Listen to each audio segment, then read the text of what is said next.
am, and I'm a member of the ABSI Ethics Committee.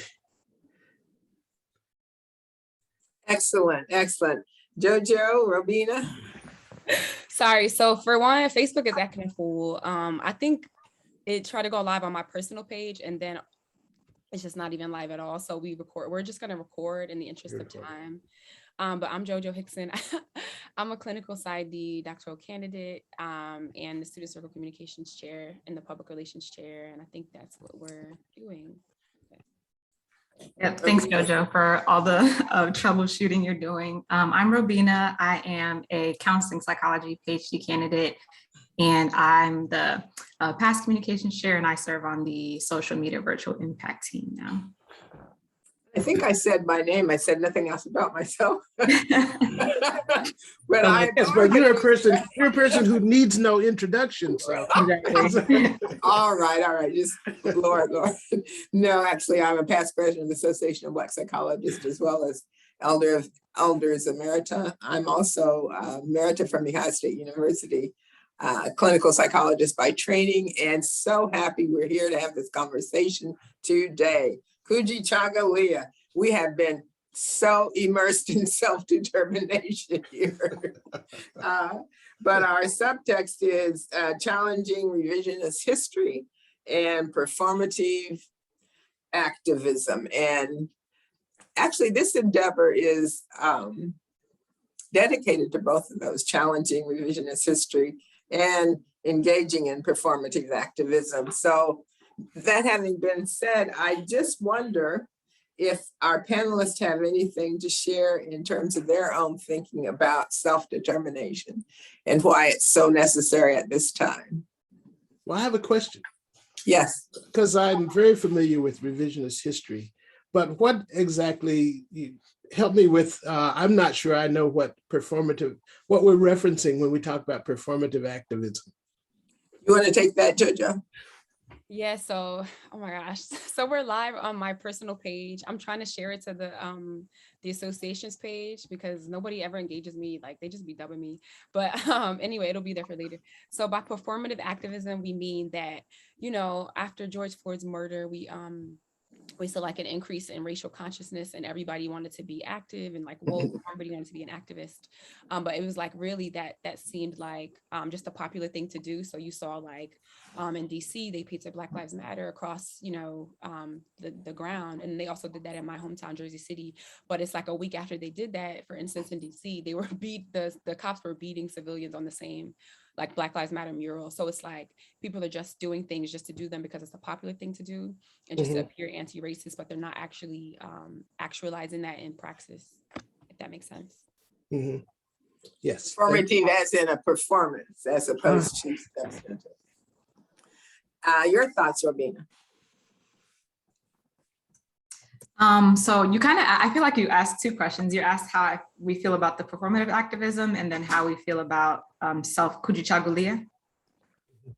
Okay, I think just in terms of the performative activism, obviously it doesn't lend to many solutions. I feel like it's usually used as a distraction from what the actual issue is or what the actual actions that should be taken are. Like, I remember one of the things last year, or maybe a few years ago now, that went viral was them posing like with a fist up and wearing the kente cloth things, which I thought was pretty just like disrespectful. But part of those type of things, it's like they put awareness on like, oh, we're thinking about the issue, we're talking about it, but it's almost the same thing that we, that's done in academia. We're gonna make a committee to talk about the issue, but it's just buying time from actually resolving what the root of the issue is or solving the problem. So I think that's where Kujichagulia comes into place, because if we are keeping the main issue, it's kind of has been left up to us as Black people to be reminding folks that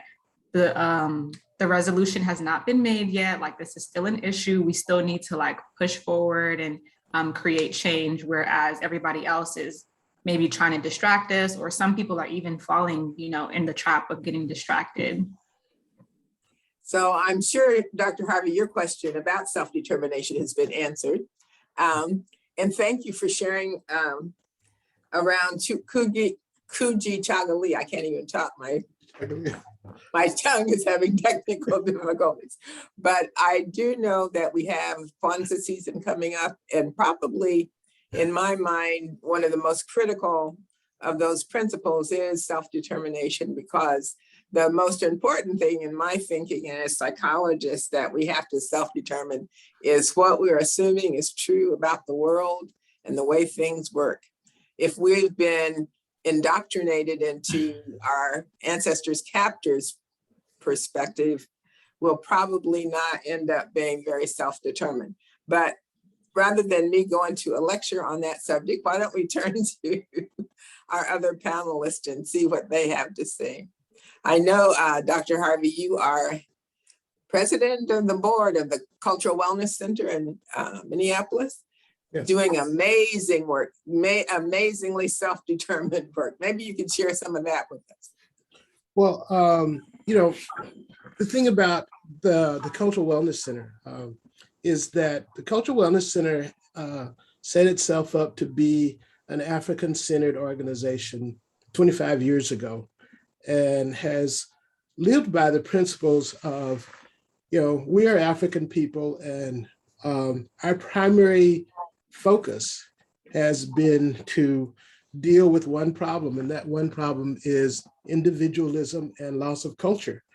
And that's what we address. And so what we've tried to do over the years is not get drawn into the agendas of funding organizations, or even not get drawn into the agendas of, let's say revisionist history, or this kind of responding to current events, from event to event, and always being in a reactive mode.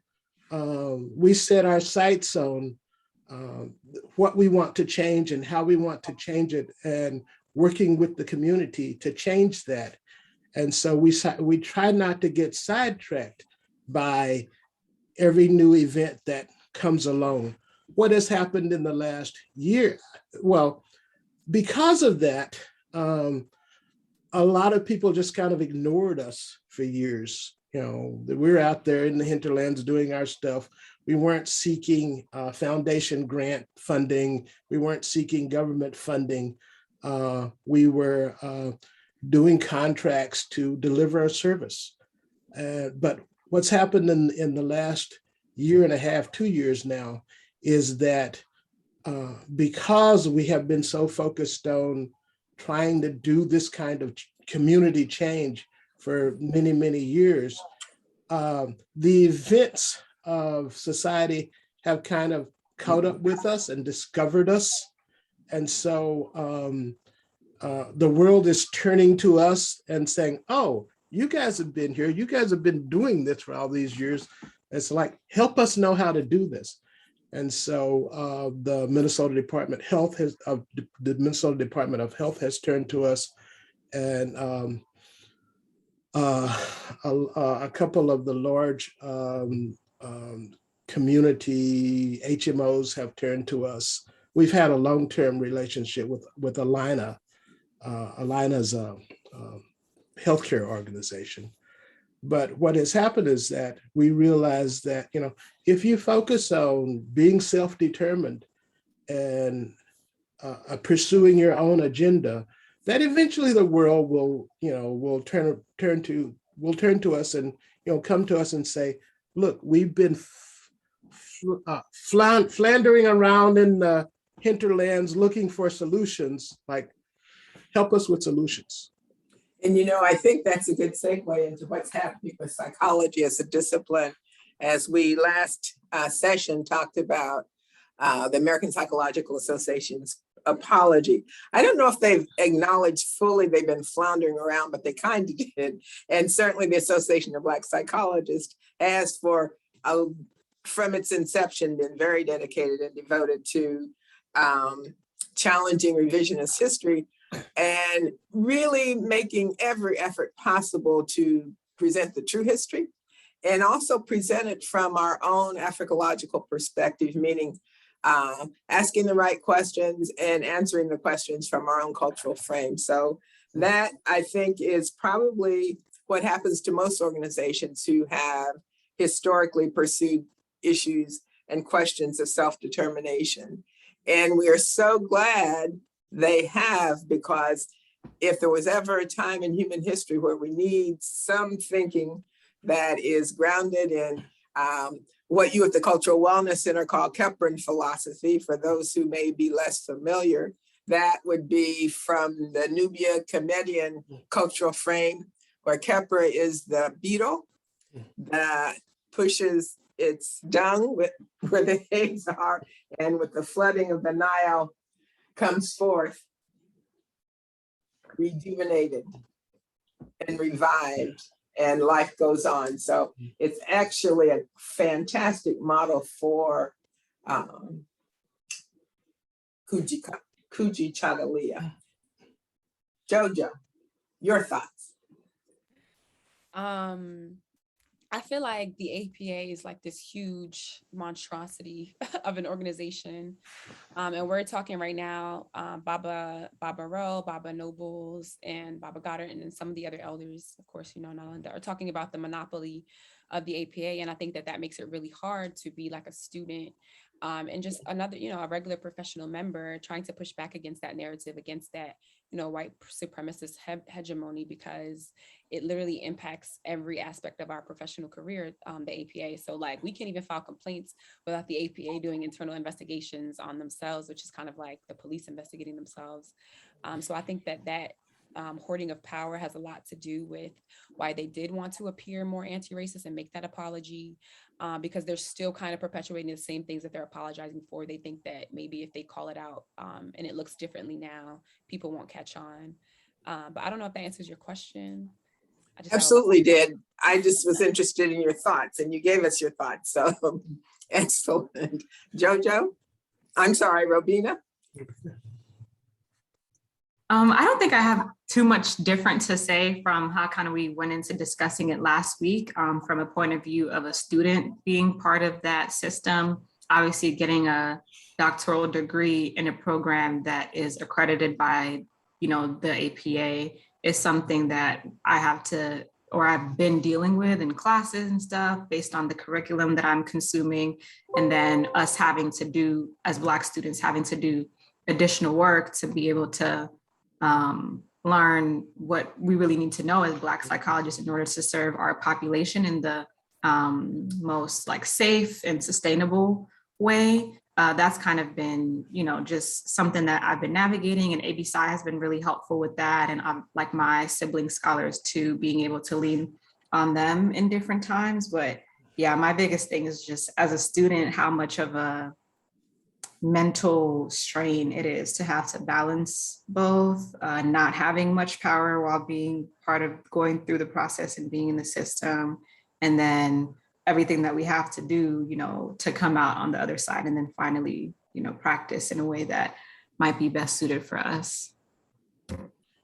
The interesting thing is that I think that self-determination comes from self-concept, and our concept of self needs to be tempered by reality. And one of the things I recall is that I was doing a presentation 20 years ago or so, and ABSI was coming up on its 30th anniversary. And I realized that, I'm looking back in history, that we see APA as this giant behemoth of, that controls all of psychology. But when APA was the age that ABSI was at its 30th anniversary, APA was the same size as ABSI was after 30 years of organizational history. And to think about that, to think about not only where we were at the same growth level as APA was when it was at our stage in its history, and then look at the fact that the potential for ABSI's growth is huge in terms of APA thinks of itself as being the controller of all of psychology, but there are many more people of color than there are Caucasians on this planet. And in terms of our potential for growth, it's far beyond the capacity of what APA's potential for growth is, unless we allow APA to continue its hegemony and try to bring all of psychology under its wing. Well, that certainly has not happened, as we, for the last 55 years, as the Association of Black Psychologists, have so many scholars dedicated to developing their own theories and thinking and ideas around human development that really overshadow the mainstream notions that have gotten us to the place we are in society and global culture today. As a society, we are, I'm talking now about mainstream society, we are so challenged around issues of mental health, around issues of truth, around issues of values, and all the things that really have been hidden under a political rubric that keeps people confused and keeps people from thinking in terms of how to think for themselves, how to question, how to think critically and deeply. And as a consequence, I read an article maybe a few days ago by 3 generals, United States generals, who are predicting a possible civil war in this country in the next few years. I mean, when you think about it, if our psychological adeptness and our capacity to really yield and create healing and health among individuals were that good, would we be seeing the threat of a civil war in this country in the next few years? I think not. Mm-hmm. And so that lets us know self-determination is needed now more than ever. Because if you're not thinking for yourself, if you're not thinking critically and deeply about what's going on, if you're not even focusing on the fact that there is a number of industries committed to brainwashing you or indoctrinating you into certain beliefs and assumptions, then self-determination will be impossible, and our health and well-being will be impossible to achieve. Other thoughts? I was going to say that, excuse me, when Dr. Linder brought up, our, I guess the age of our association in comparison to the APA, I remember I used to do that often, and the elders used to call me in like, we're not the APA, and we don't have the same, they don't have the same trials and tribulations as us, because we're Black and they hoarded power and they were racist, are racist. So I'm wondering, like, how much bigger we can go if we didn't have, or we could go if we didn't have like those barriers in place. We realize something that they don't realize, and that they come from a cultural paradigm that is focused on dividing everybody up into their various groups. And they have used that to promote the power of their, Western European group. But the reality is that is not power. The power is recognizing that all the people in the world are people of African descent. All the people in the world are people of African descent. And that's the umbrella that we need to gather people under. Absolutely. Humanity. And they're not going to do that. We can do that if we're willing to do that. And I think we do We that. have to learn to embrace that concept and extend it to the world. Yes, And sorry. Yeah, I think many of us do. stay committed to one race, the human race, and have devoted a lot of time and attention research to explore what it does mean to be human. And unfortunately, in this social context, that's something also that hasn't been readily discerned or determined. So we see a lot of inhumane behavior. We see a lot of contradictions and a lot of, what should we say politely, lies being told that people say with a perfectly straight face and perpetuate it and fuse into the educational system.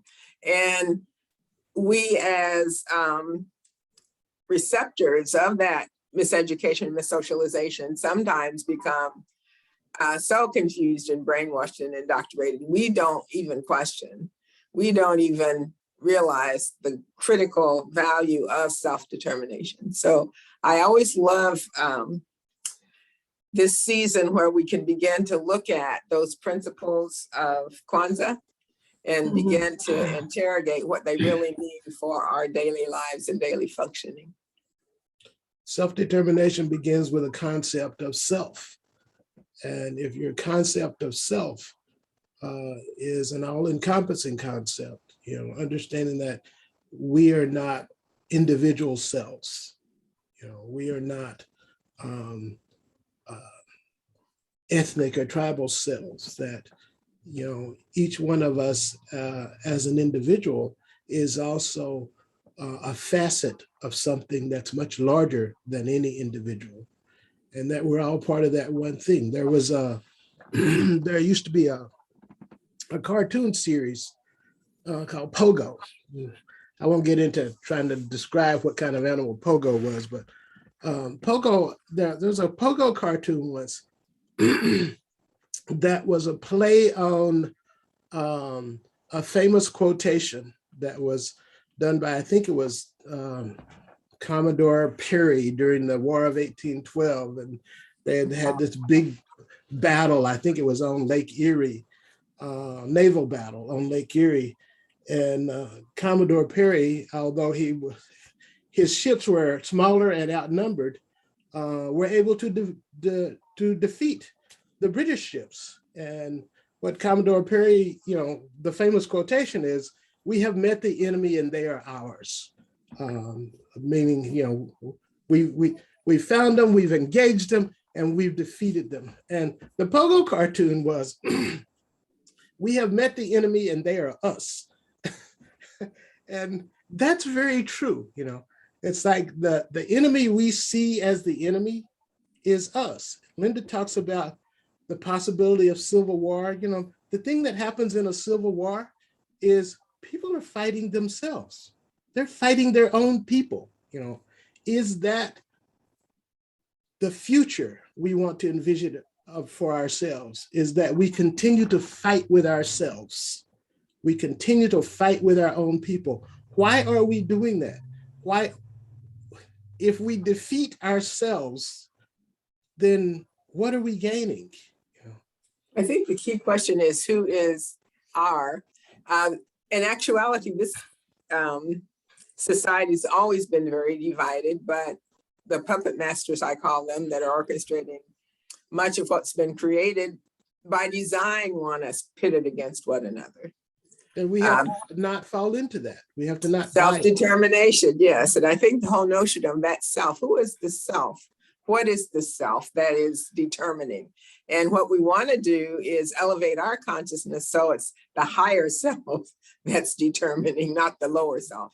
And the socialization in this society and dominant culture in the West in general is that lower, greedy, materialist, patriarchal, sexist, racist self that is so needy and wanting to be in control and have power over others.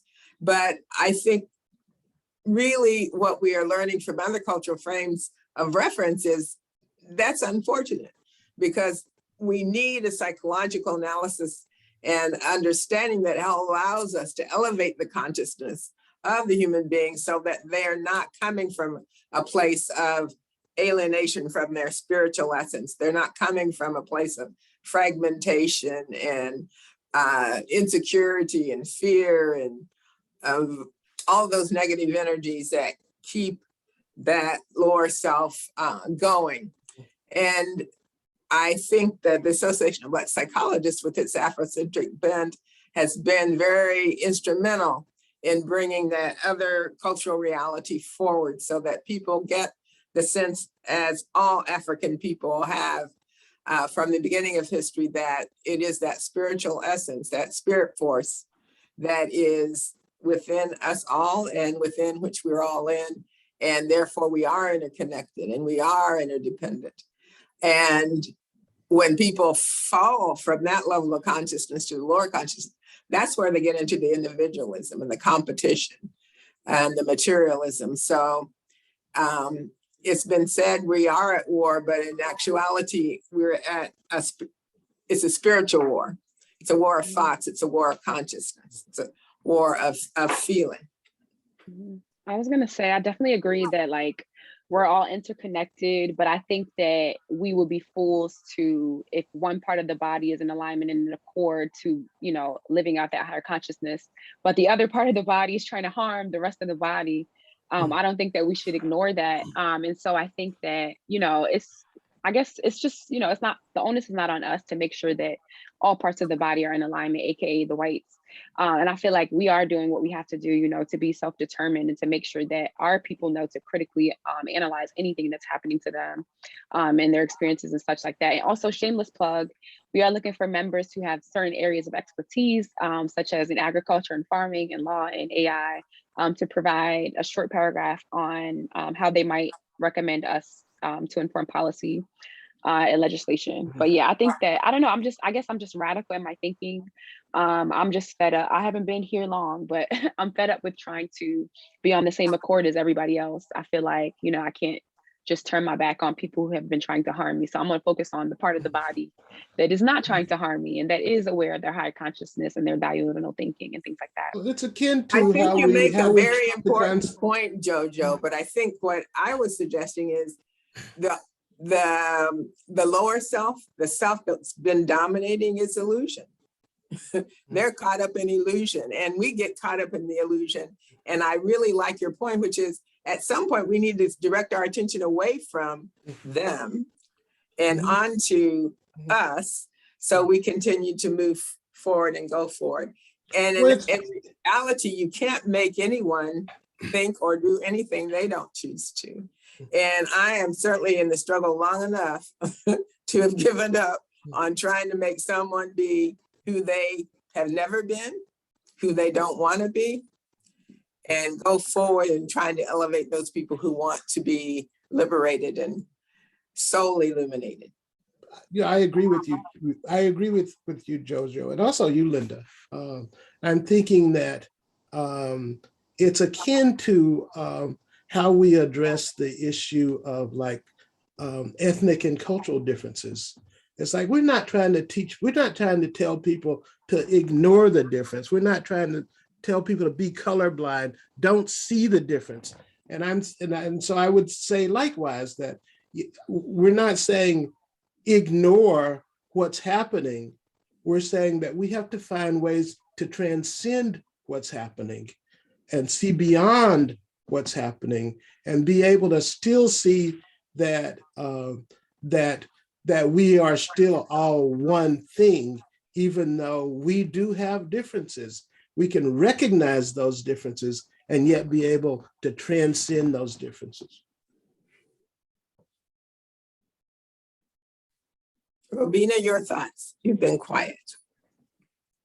Yeah, I've just kind of been taking it in because I think that where I kind of fall is more when I think about like my racial identity development, I guess I would say, I'm at the point where I am much more strongly on the self-determination because it's been shown, and Georgia, you said like, oh, I haven't been here long. And I feel the same way too, but we've talked about how a lot of our like ancestral, blood and their experiences are also in our body. So we carry a lot of that. And I think that for certain people, there is like a level to where they can't, take as much because we're feeling it. We're like very connected to it. So I don't really care too much of what white people are thinking or doing about certain things, especially because I know that they have proven to not have our best interest at heart. So I think the best way that we can move forward is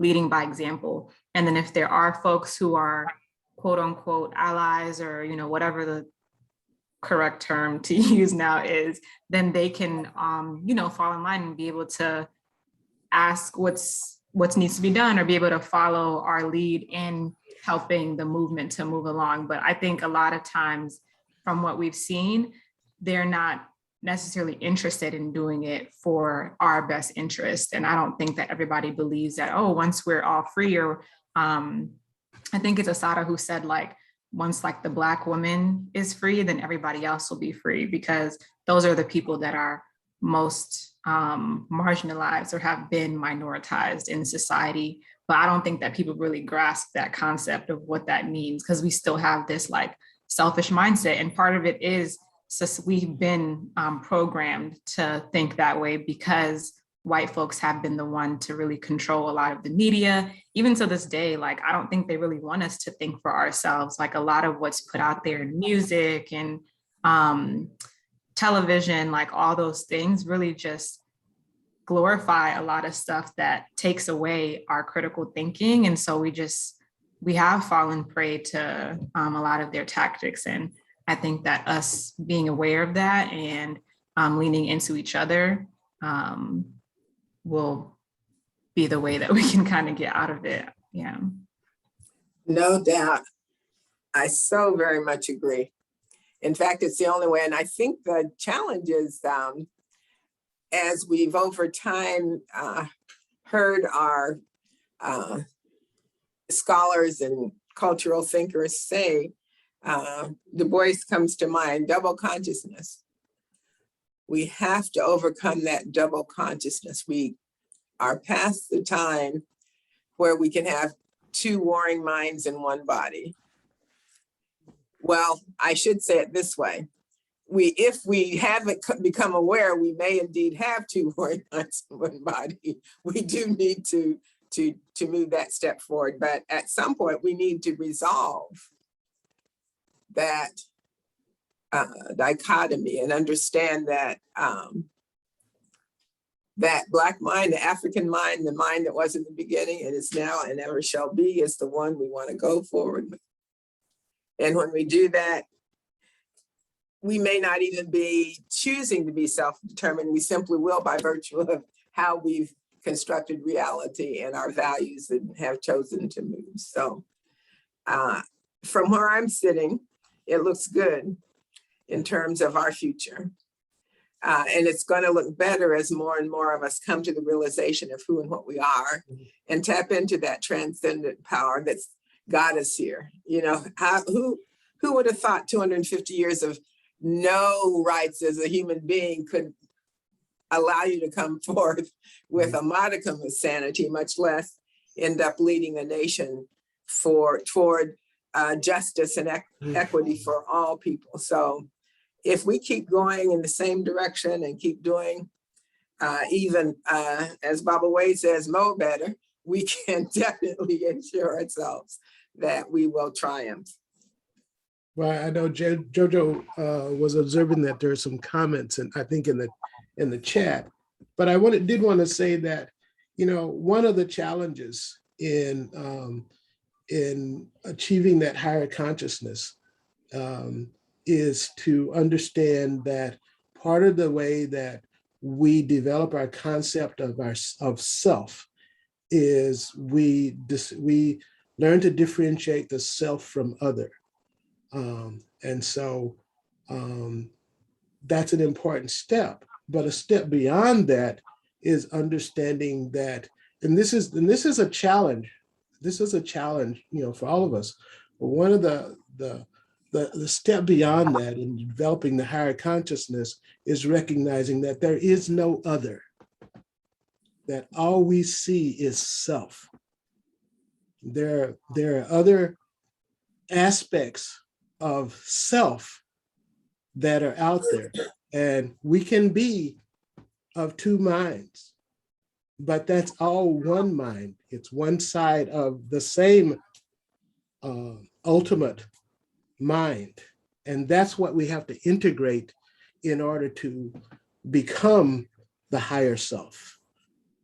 I think there is a cultural frame where that whole individuation process you just mentioned, Dr. Harvey, doesn't occur. We know in African cultural tradition, the notion that I am, therefore we are, Sawubona, Ubuntu all says that it is because we are that I am. And so individuation as we know it in the West doesn't really flow in terms of the developmental process the way it does in the West. And so we say that as a cultural framework, but the reality is that all of us have been indoctrinated into the Western mindset. That's not true. All of us haven't been indoctrinated. Most of us have been indoctrinated into a Western mindset. There you go. And often we're thinking in a Western frame, even though we have African-centered intentions. And, you know, I argue for an African-centered conceptual system, and that kind of helps us out. But I think that if we've all been indoctrinated, because but the indoctrination hasn't worked on all of us, let's just say it that way. But the attempt is made 24/7, 365, and multiply that by the number of years you are. So that's definitely true. Well, we certainly had a very interesting, or having a very interesting discussion this afternoon. I think that the audience is not commenting. Are they, JoJo, or do we have comments from the audience? We have a few. Somebody shouted you out, Nana Linda, one of my friends who's a pastor from New Jersey. So, you know, we love you over here. Somebody said, this is good. I'm so happy that they could join us because Lord knows we have so many technical difficulties trying to get this thing up. And then somebody said, yes, emotional intelligence and something is really important right now. So just a few comments, but I'm hoping that people will engage with us when we repost the recording. Yes, and we're sorry about our technical challenges, but we're definitely committed. And thank you so much for the shout out. If we think about the idea of activism and the idea of consciously and deliberately committing to a process of psychological liberation and breaking out of the conceptual incarceration and illuminating our souls, I think we'll be on an excellent path. And one of the things that I want to throw in today is the idea that we really need to look after those who came before us and make sure their history is rectified. And so coming to mind now is our beloved Marcus Garvey. And there's a movement toward his exoneration. So you'll be, if you haven't gotten the emails already, you'll be asked to sign a letter demanding exoneration of his record, because we know he is not to us who he is to them. And we have to stand for who he has been to us as Black people committed to Pan-Africanism and liberation. Asha, and I'm sorry, if we're doing shameless plugs, I'm doing a dissertation. I'm doing my dissertation on Black identity development, Black activist identity development. Please, whoever's watching this, we got like two viewers right now. If you know anybody who's a young adult Black American activist between the ages of 18 and 30, please connect with me so I can hear your story and so it can be told appropriately through your voice. Thank you. You know, there's so much research. Thank you for doing that. Yes. So much research and work that needs to be done. And one of the things that I hope that we're able to do as we go forward in the coming year with Creating Zola Mondays is create this as a space where we can let people respond to brief surveys and questionnaires so we can really get some sense of where people are, what their needs are, what they see going forward, because the reality is we are going to be in this society. Probably most of us aren't going anywhere, but we have to band together and we have to know that we're supporting one another on this path to freedom.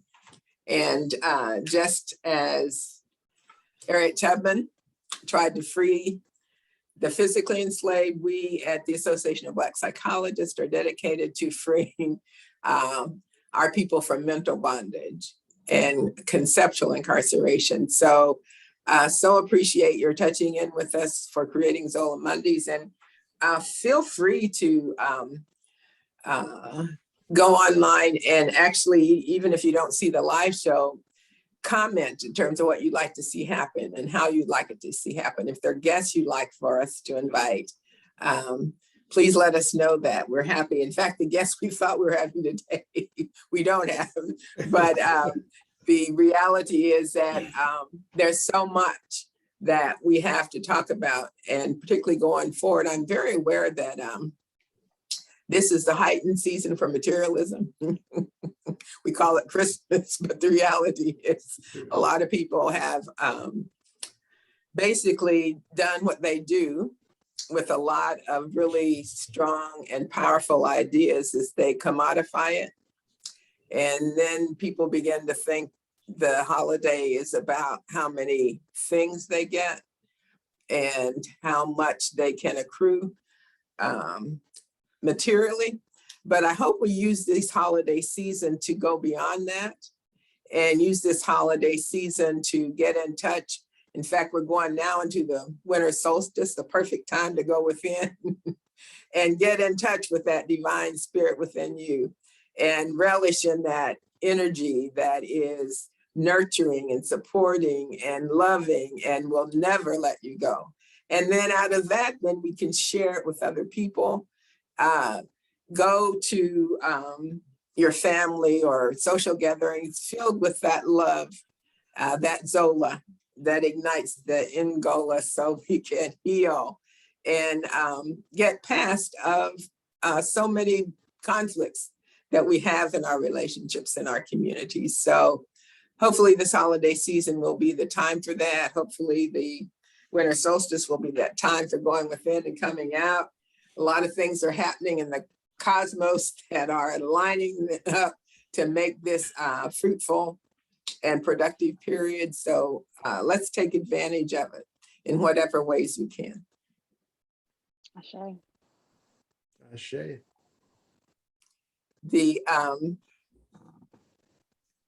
idea of relationships is so critical to our future as a people. And right now, in Columbus, Ohio, where I am, young people are killing each other, and adults, young Black people are just, it's just like a lot happening because people can't tolerate that fragmented suboptimal view that has taught them to have an externalized sense of worth, where they are seeking peace and security and well-being and finding none because the system is designed to disenfranchise them from having opportunity and value.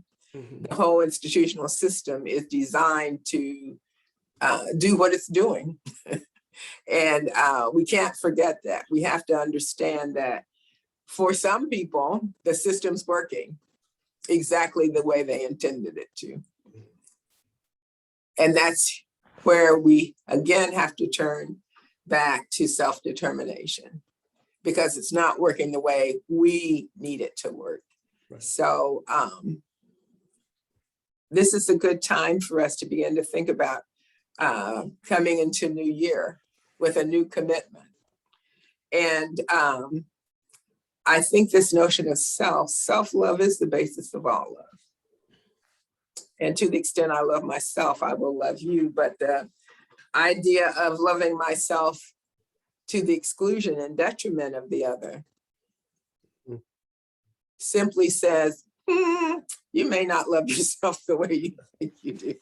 Because if you did, that piece would not be there for you. So the communication, the interactions that we have with one another, we want them to be the best that they can be.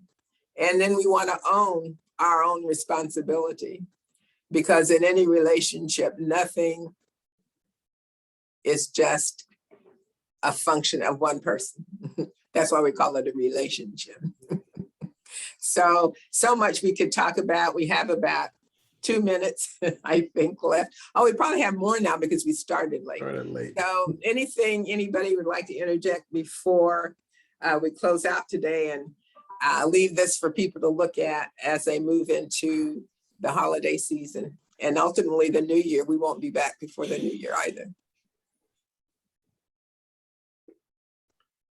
I think that your comments are a good place to leave it. Yep. Okay, so I'm going to stop the live. Thanks, family. Join us at the Kwanzaa celebration. Anything else, Anna? No, just go out there and love, love, love, love, love. It's the most powerful force in the universe. Zola. Zola. I'll stop